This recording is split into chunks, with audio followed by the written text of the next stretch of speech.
thank you all. Thank you. Thank you all for coming out today, and thanks Del and all the other people, and Jimmy, and the other people who put this amazing film together.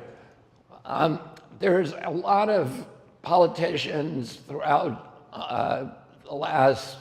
throughout our history that have talked about the border issue as a way to stir up or to encourage or incite xenophobia or racism or nationalism or all the other kind of alchemies of demagoguery.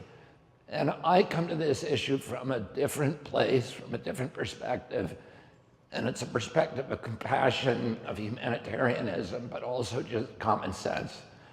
A country cannot exist if it can't secure its borders anymore.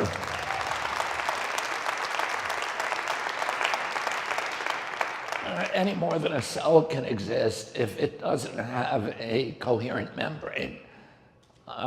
The kind of everything, the borders are one of the definitions of our country. And we need to close them. And as the Border Patrolman, who was the former president of the Border Patrol Union and the head of the Border Patrol in that area, he said we need high fences, but we need open gates. We need to change our immigration policy to make it coherent, to make it sensible, to make it serve the interests of our country. Right now, it took me, when I went to the border, it took me 3 days to really comprehend what was happening there because it was so strange. And you heard me do the interview with a woman who ran a healthcare center where she said, and when people come across, many of them do not have the money. They've been stripped of their money by the cartels. One of the things that immigrants do is they get robbed, they get exploited, they get extorted, they get raped, they get robbed. All of these, we saw people who talked about kidnapping, which is endemic on the border, sex trafficking, child sex trafficking, the smuggling of all these drugs, the methamphetamine and the fentanyl that's coming across, and then the destruction, this assault on the local community where people told us that they wouldn't let their children out during the daytime because they couldn't go play in the yard because they were scared of these strangers that were running across their yard, fleeing from the Border Patrol, which is a very common occurrence there. We visited a hospital, the local hospital. The local people in Yuma were, as I said, they were the representative of the best in our country.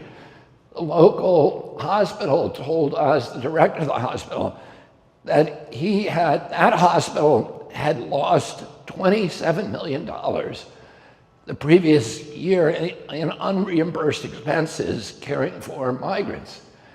And they cared for migrants. They let migrants come into the emergency room or into the maternity ward at the same basis that they did local people. So the wife of the head of the hospital had scheduled an inducement for her pregnancy, to end her pregnancy, I think it was a C-section, and could not get in because there were 35 immigrant mothers who had filled up the maternity ward.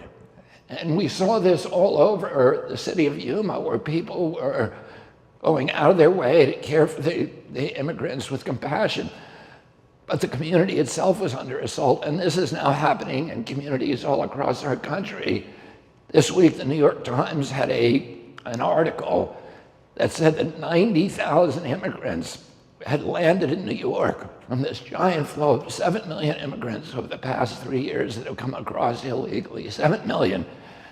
Compare that to the 3.1 million who entered legally during that period. So twice the amount of immigration is coming across illegally. And we are not managing as a nation our own borders. We have shopped that function out to the Mexican drug cartels. were making billions of dollars controlling U.S. immigration policy. And all of the carefully constructed immigration policy that we had in our country is meaningless because drug cartels are deciding who gets in and who doesn't. The immigrants, and the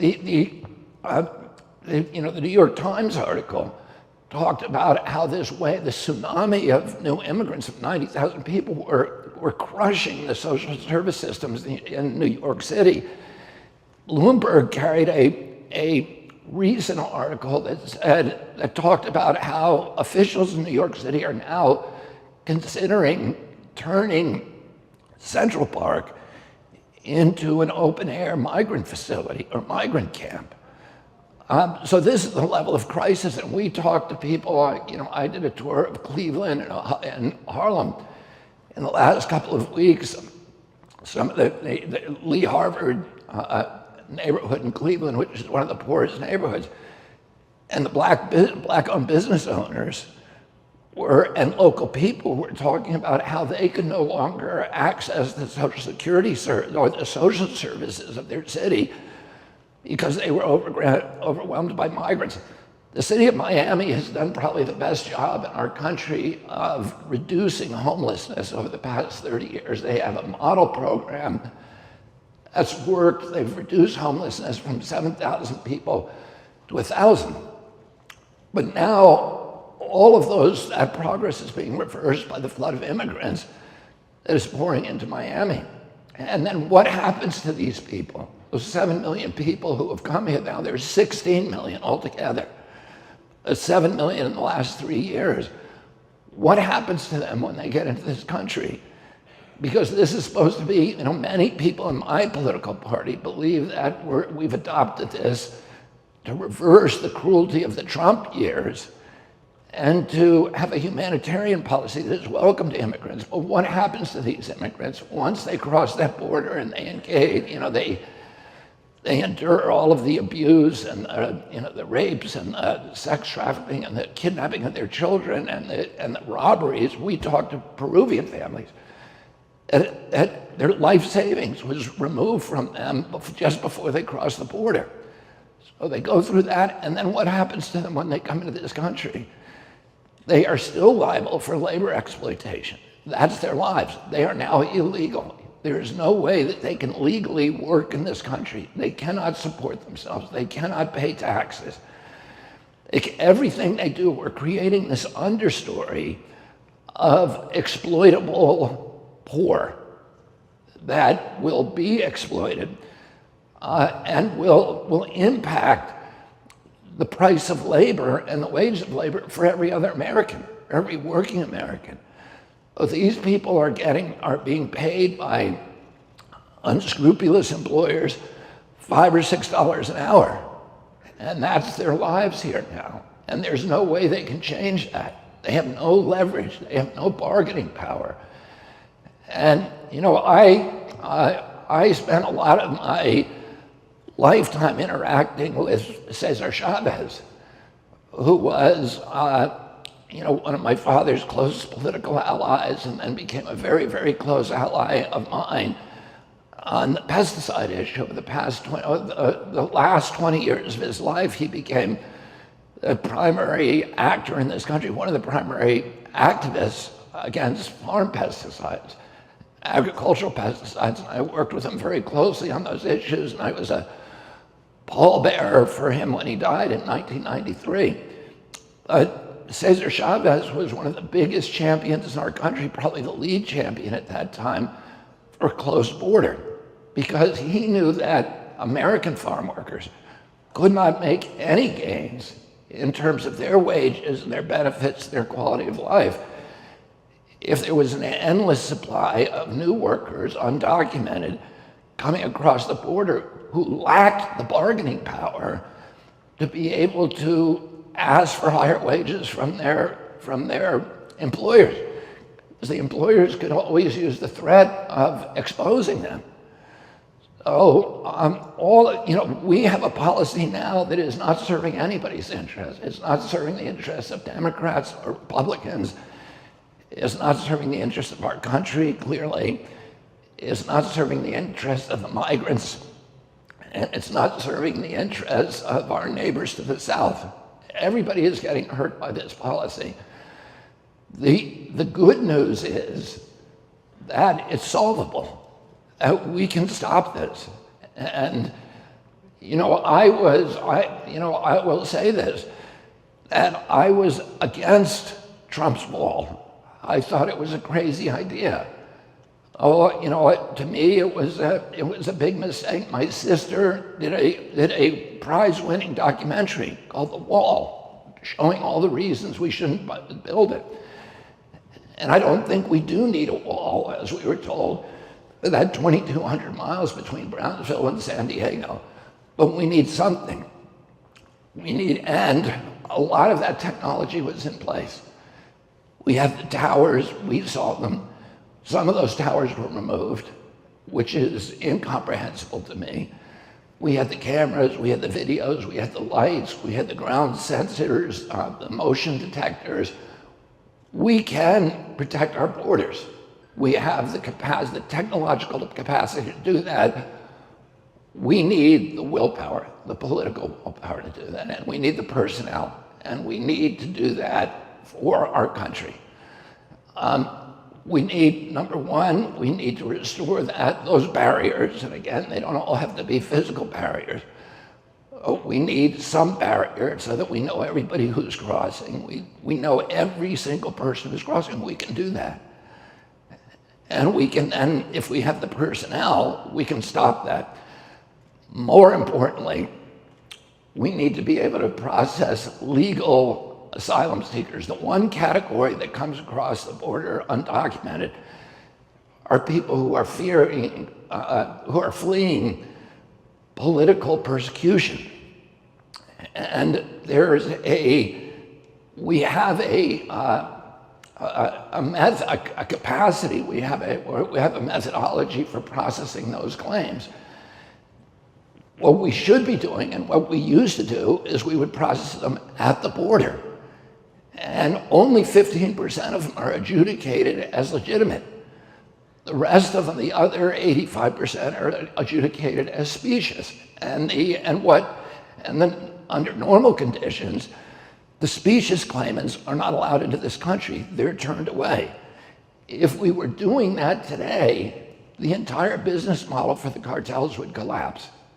Because these immigrants who are coming into it, and let me tell you first, what happens to the immigrants now is most of the immigrants we saw that evening, none of them were even, only 2 families said they were fleeing political persecution. The rest of us just told us openly, we're coming here to make money.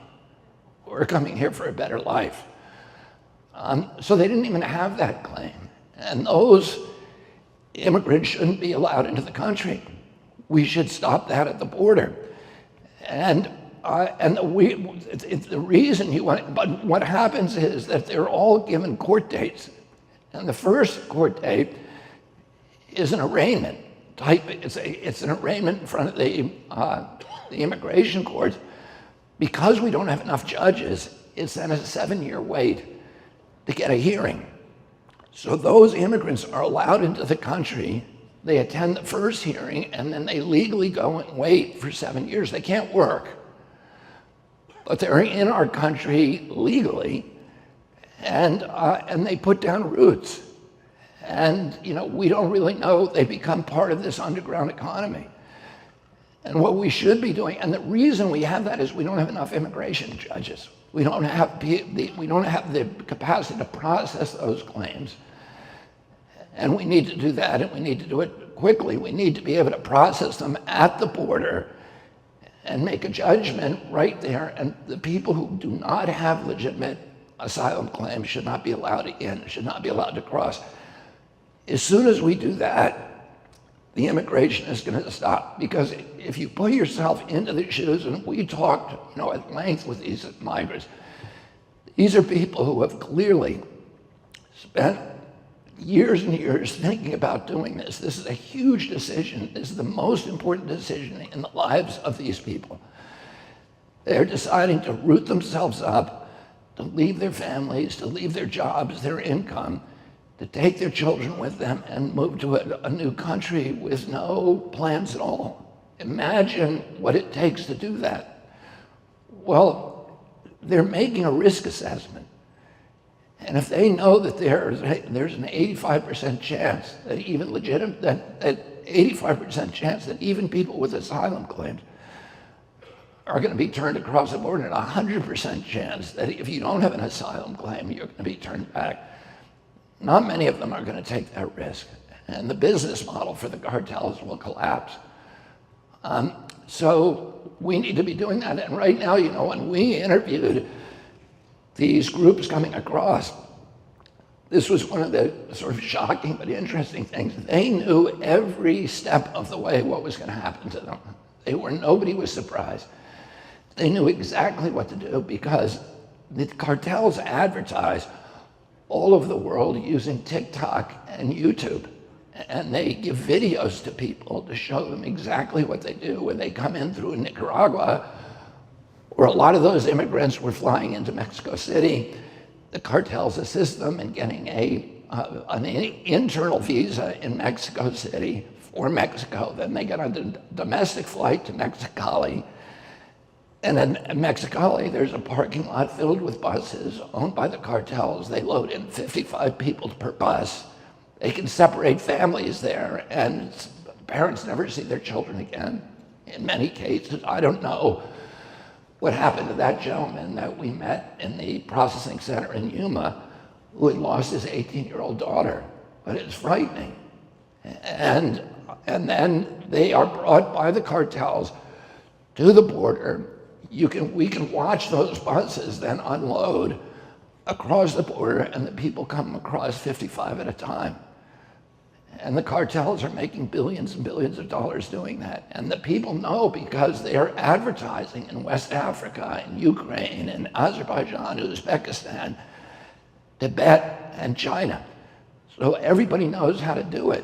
And of course, this is a huge industry now. Usually they pay the cartels up front $10,000 to $15,000 a piece. But if they show up with money, they may also get robbed on their way. And we heard a lot of those stories. So the last thing that we need to do, the first is to finish the technology and the physical barriers, which are almost complete. And those only need to be in the urban areas, in places where there's high population densities, and then in the remote areas and wilderness areas, we need to put the technology, the surveillance and motion detection technology, and the cameras, the towers, and the lights, and the videos. And then the last thing that we need to do is to change our relationship with some of the countries south of the border, to bring them into a partnership. This trail of immigrants is not good for them, and it's destabilizing. And today, our relationship with the Mexican government is at a low, and we need to improve that relationship and bring them into a partnership with us in stopping the flow of immigration. So these are all things that I'm going to do immediately. This is going to be one of my highest priorities as soon as I get to the White House. We can stop this, and we need to do it for our country. So thank you very much.